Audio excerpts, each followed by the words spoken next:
છેલ્લા 24 કલાકમાં 195 તાલુકામાં વરસાદ વરસ્યો। સૌથી વધુ સુરતના પલસાણામાં 18.19 ઇંચ વરસાદ ખાબક્યો, તો આ તરફ કામરેજમાં 17.4 ઇંચ વરસાદ નોંધાયો છે।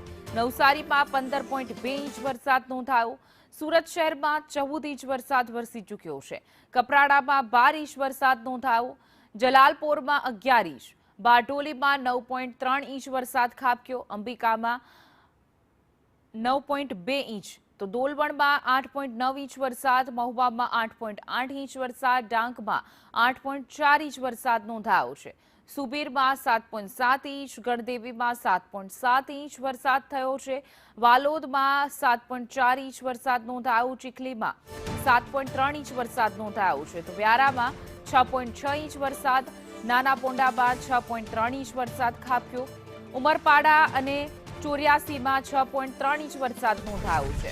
ધર્મપુરમાં 5.9 ઇંચ, સોનગઢમાં 5.7 ઇંચ વરસાદ નોંધાયો, વાંસદામાં 5.6 ઇંચ, વઘઈમાં 5.3 ઇંચ વરસાદ ખાબક્યો છે। ખેરગામમાં 5.3 ઇંચ, તો પારડીમાં 4.9 ઇંચ જેટલો વરસાદ નોંધાયો।